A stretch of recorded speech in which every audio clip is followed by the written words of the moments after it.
Good morning. अनिकांत education सोसायटीचे तुळजाराम चतुर्चंद महाविद्यालय बारामती, इयत्ता 12वी कला विषय राज्यशास्त्र. मी प्राध्यापक पठाण FA.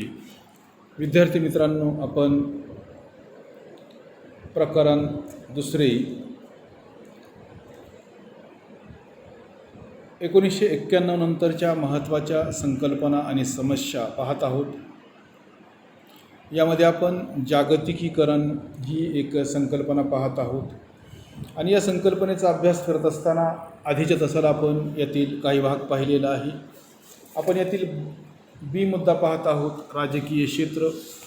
राजकीय क्षेत्राचा अभ्यास करत असताना आपण याच्यामध्ये साधारणपणे 4 मुद्द्यांचा अभ्यास करणार आहोत. मग लोकशाहीचे महत्त्व हा मुद्दा पाहत असताना जागतिकीकरणाच्या प्रक्रियेमध्ये किंवा जागतिकीकरणाच्या प्रक्रियेमुळे लोकशाहीचे महत्त्व वाढले आणि 1989ची पूर्व युरोपमधील क्रांती असो किंवा सोव्हिएत रशियाचे विघटन, या सगळ्यांचा जर आपण विचार केला तर त्यातून एक निकष निघतो आणि तो निकष म्हणजे कम्युनिझमचा अंत झालेला आपल्याला पाहावयास मिळतो आणि जग हे लोकशाही शासन व्यवस्थेच्या दिशेने वाटचाल करत आहे असे मानले जाते. कारण लोकशाही सोव्हिएत रशियाचे विघटन का झाले, एक महासत्ता किंवा एका महासत्तेचा अस्त का झाला, तर या प्रश्नाचे उत्तर जर आपण शोधण्याचा प्रयत्न केला तर आपल्या असं लक्षात येईल की याच्यामध्ये त्या ठिकाणची असणारी विचारधारा ही त्याला कारणीभूत आहे. कारण साम्यवादी पक्षाची जी विचारधारा होती त्याच्या माध्यमातून लोकांना स्वातंत्र्य हे नव्हतं, त्यांना कोणत्याही प्रकारचे हक्क अधिकार नव्हते आणि त्यामुळं सोव्हिएत युनियनमध्ये जे काही 15 देश एकत्र होते त्यातून जवळपास 1990-91च्या काळामध्ये काही देश म्हणजे जवळपास 12 ते 13 देश सोव्हिएत युनियनमधून बाहेर पडले. त्याला कारणीभूत त्या ठिकाणची असणारी विचारधारा आहे असं आपल्याला या ठिकाणी म्हणता येणार आहे आणि त्याच्यातूनच एका महासत्तेचा अस्त झाला असं आपल्याला म्हणता येईल आणि जग हे लोकशाहीच्या दिशेने वाटचाल करू लागले. कारण लोकशाही शासन पद्धती ही सर्व समावेशक अशा पद्धतीची आहे, सर्वांना बरोबर घेऊन जाणारी ती एक व्यवस्था आहे किंवा विचारधारा आहे आणि म्हणून जगातील बहुसंख्य देशांनी लोकशाही शासन पद्धतीचा स्वीकार केला. याच्यानंतरचा मुद्दा आपल्याला असा पण पाहिलेला आहे आधीच्या तासाला. याच्यानंतर राज्याचे स्थान बघा.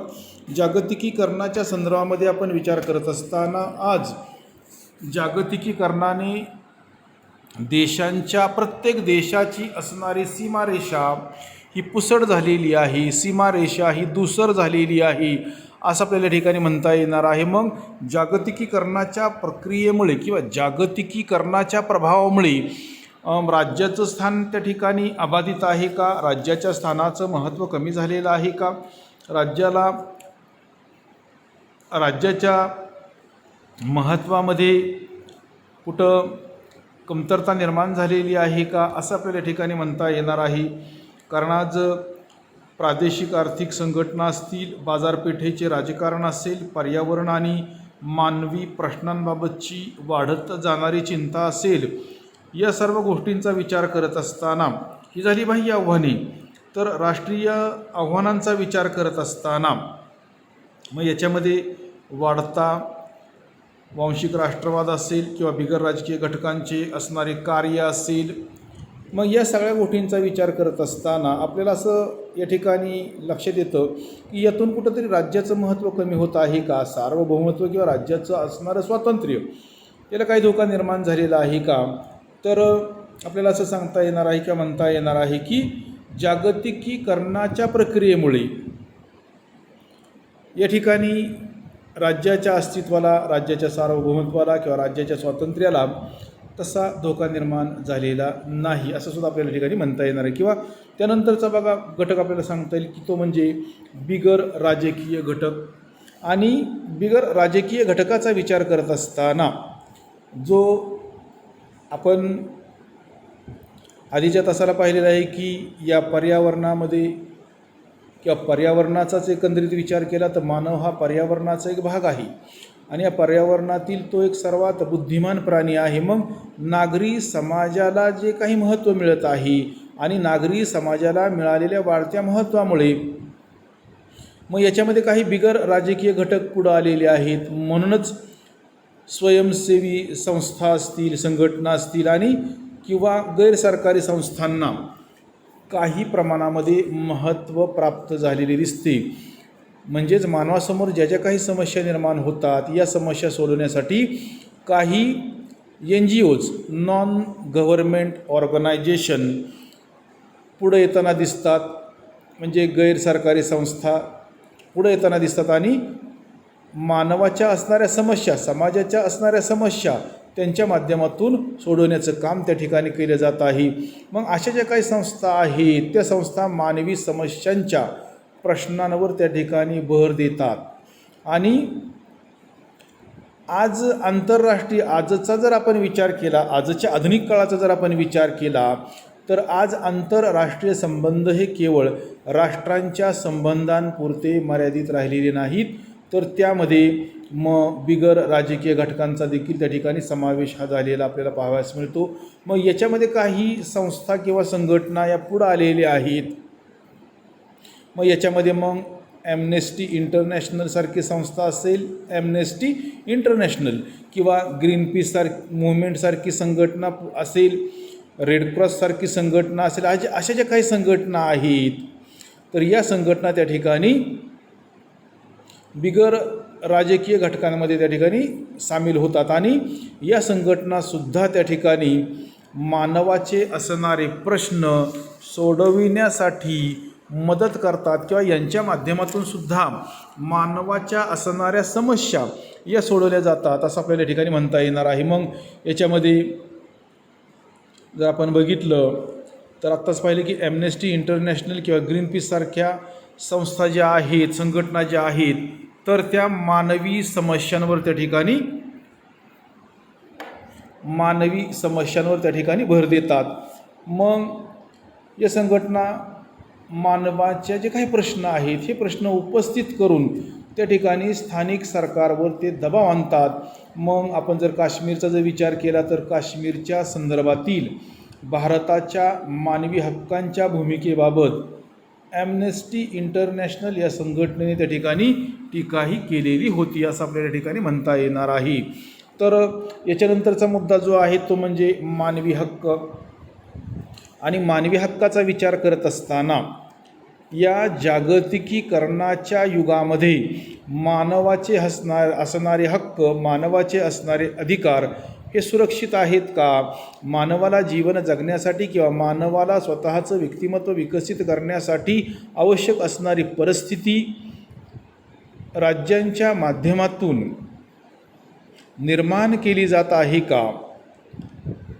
म्हणजेच आपण जर विचार केला प्रत्येक देशासाठी राज्यघटना हा महत्त्वाचा दस्तऐवज आहे आणि प्रत्येक देशाच्या राज्यघटनेमध्ये मूलभूत हक्कांचा, मूलभूत अधिकारांचा विस्ताराने समावेश करण्यात आलेला आहे.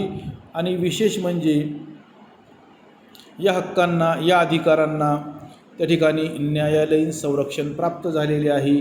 म्हणजेच हे हक्क, हे अधिकार जर आमच्याकडून कोणी हिरावून घेण्याचा प्रयत्न केला तर आम्हाला न्यायालयामध्ये दाद मागता येते. म्हणजेच आपण मूलभूत हक्कांचा जर विचार केला तर मूलभूत हक्कांना न्यायालयीन संरक्षण प्राप्त झालेले आहे.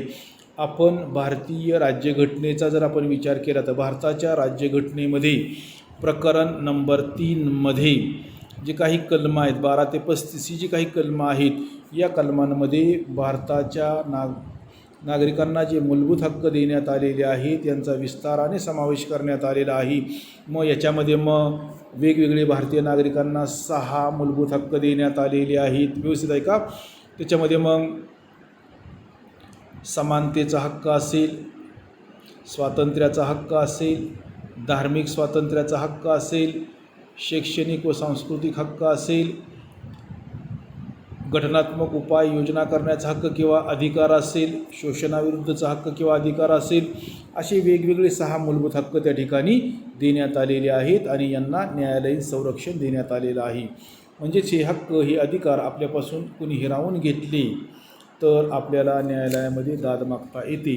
मग जागतिकीकरणाच्या प्रक्रियेचा जर आपण विचार केला किंवा आपण जर आणखीन डीपमध्ये जाण्याचा प्रयत्न केला तर आपल्या असं लक्षात येईल 1945मध्ये दुसऱ्या महायुद्धाची सांगता झाली, म्हणजे दुसऱ्या महायुद्धाचा शेवट झाला आणि दुसरं महायुद्ध जागतिक राजकारणामध्ये मैलाचा दगड त्या ठिकाणी ठरलं. कारण तिथून पुढं पुन्हा एकदा जगाची विभागणी 2 विभागांमध्ये झाली आणि 2 महासत्तांचा उदय होण्यासाठी ती असणारी परिस्थिती ही कारणीभूत ठरलेली होती आणि यातून अमेरिका आणि सोव्हिएत युनियन या 2 महासत्ता उदयाला आलेल्या होत्या.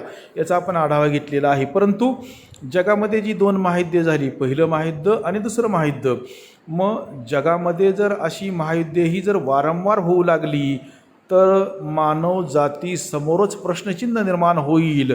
असा प्रश्न काही बड्या राष्ट्रांच्या नेत्यांच्या समोर उभा राहिला आणि यातून मार्ग काढण्यासाठी 1945मध्ये एक संघटना अस्तित्वात आली की ज्याचा उल्लेख आपल्याला संयुक्त राष्ट्र संघटना, संयुक्त राष्ट्रे, युनासा या ठिकाणी करता येणार आहे, युनायटेड नेशन्स असं आपल्याला करता येणार आहे.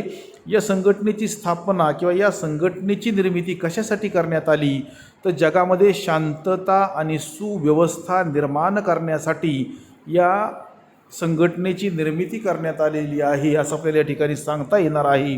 मग या आपण आता मानवी हक्क हा 4था मुद्दा पाहत असताना मानवाच्या जीवनामध्ये स्वातंत्र्य असेल, हक्क असेल, अधिकार असेल, मूलभूत हक्क हे अतिशय महत्त्वाचे असतात आणि याच्या माध्यमातून व्यक्तीचं असणारं व्यक्तिमत्व विकसित होण्यासाठी मदत होते. आणि म्हणूनच आपण पाहत होतो की संयुक्त राष्ट्र संघटनेने सुद्धा 10 डिसेंबर 1948 रोजी एक मानवी हक्कांचा जाहीरनामा प्रसिद्ध केला. अखिल मानव जातीसाठी जगाच्या कोणत्याही देशामध्ये राहणाऱ्या, जगाच्या कानाकोपऱ्यामध्ये राहणाऱ्या, मग तो नागरिक कोणत्याही देशाचा असो, त्याला हक्कांची, अधिकारांची, स्वातंत्र्याची नितांत आवश्यकता असते. आणि हे डोळ्यासमोर ठेवून संयुक्त राष्ट्र संघटनेने त्या ठिकाणी 10 डिसेंबर 1948 रोजी मानवी हक्कांचा एक जाहीरनामा जाहीर केला आणि त्याच्यामध्ये मग आर्थिक असेल, सामाजिक असेल, राजकीय असेल, शैक्षणिक असेल, सांस्कृतिक असेल, असे वेगवेगळे हक्क, अधिकार जगातील सर्व नागरिकांना देण्याचा प्रयत्न केला.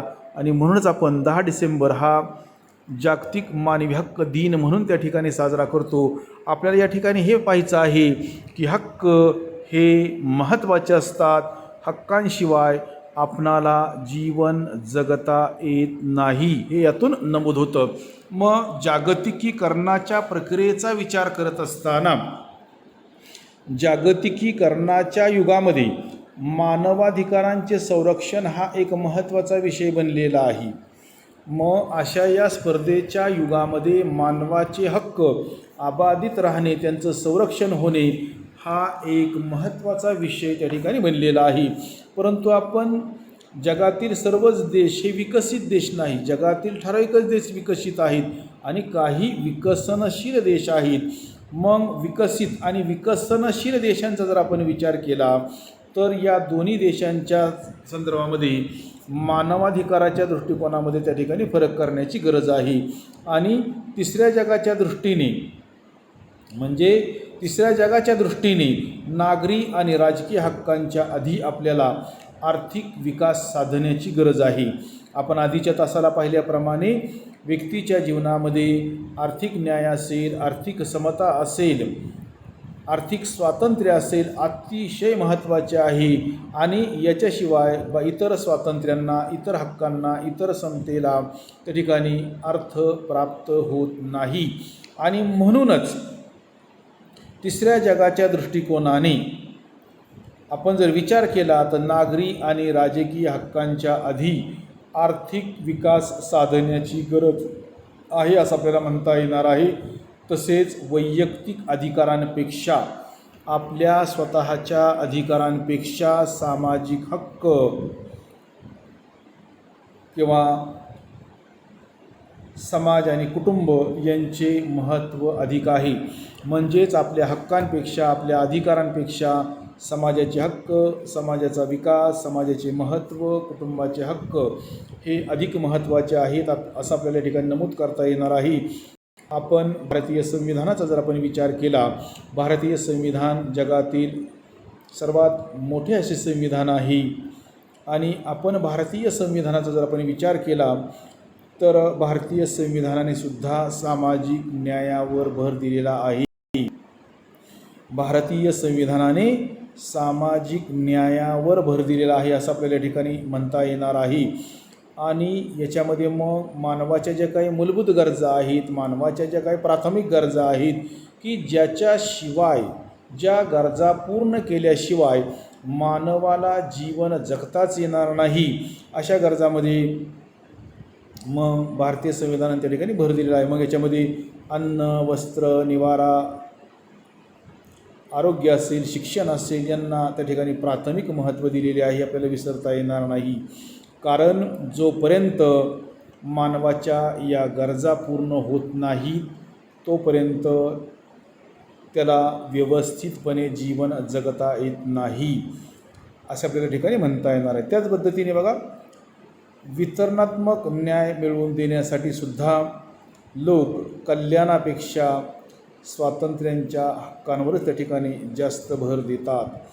मग साधारणपणे जीवन जगत असताना मग राजकीय स्वातंत्र्य असेल, सामाजिक स्वातंत्र्य असेल, शैक्षणिक स्वातंत्र्य असेल, सांस्कृतिक स्वातंत्र्य असेल, आर्थिक स्वातंत्र्य असेल, हे सर्वच महत्त्वाचे आहेत. परंतु याच्यामध्ये आर्थिक घटक हा महत्त्वाची भूमिका बजावताना आपल्याला दिसतो. आणि म्हणून आपण जर बारकाईने विचार केला तर प्रत्येक राष्ट्राला एक इतिहास असतो, प्रत्येक राष्ट्राची एक संस्कृती असते आणि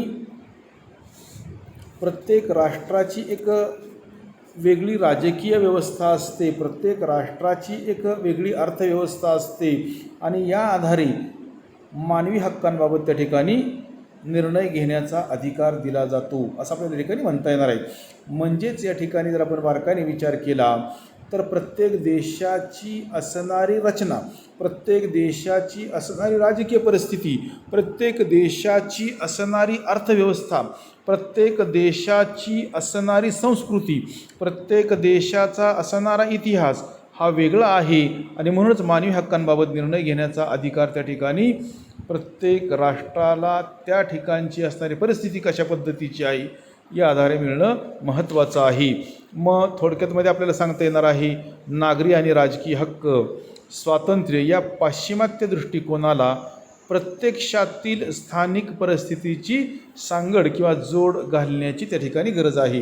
म्हणजे आपण इतर देशांचा आढावा घेत असताना, इतर देशांच्या गोष्टींबाबत विचार करत असताना आपण आपली स्थानिक परिस्थिती कशा पद्धतीची आहे हे त्या ठिकाणी पाहणं महत्त्वाचं आहे आणि त्यानुसार आपल्या योजना किंवा आपलं नियोजन असणं हे त्या ठिकाणी महत्त्वाचं आहे.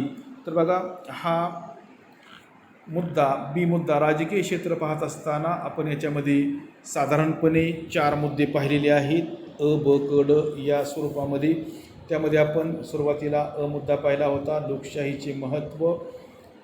त्याच्यामध्ये नंतरचा मुद्दा ब होता, राज्याचे स्थान. त्याच्यामध्ये क हा मुद्दा होता, बिगर राजकीय घटक. आणि ड मुद्दा होता, मानवी हक्क. हे 4 मुद्दे आपण राजकीय क्षेत्र याच्या संदर्भामध्ये अभ्यासलेले आहेत. तर राजकीय क्षेत्राचा विचार करत असताना आज जागतिकीकरणाची प्रक्रिया ही सर्व जगामध्ये त्या ठिकाणी कार्यरत झालेली आहे आणि असं जरी असलं तरी राज्याचा, प्रत्येक राज्याचा किंवा जगातील प्रत्येक देशाचा आर्थिक घटक असेल, सामाजिक घटक असेल किंवा इतर घटक असतील, हे जागतिकीकरणाच्या प्रक्रियेमुळे त्या ठिकाणी प्रभावित झालेले आहेत असं आपल्याला या ठिकाणी नमूद करता येणार आहे. तर विद्यार्थी मित्रांनो, आज आपण याच ठिकाणी थांबणार आहोत आणि आपण राहिलेला जो काय आपला भाग आहे याच्यामध्ये आणखीन मुद्दे आहेत. याच्यामध्ये विचारप्रणालीसारखा मुद्दा असेल, तंत्रज्ञान असेल किंवा आणखीन सामाजिक आणि सांस्कृतिक घटक असेल, असे जे काही घटक राहिलेले आहेत त्यांचा आपण नंतरच्या तासाला अभ्यास करणार आहोत. तर विद्यार्थी मित्रांनो, आज आपण याच ठिकाणी थांबणार आहोत.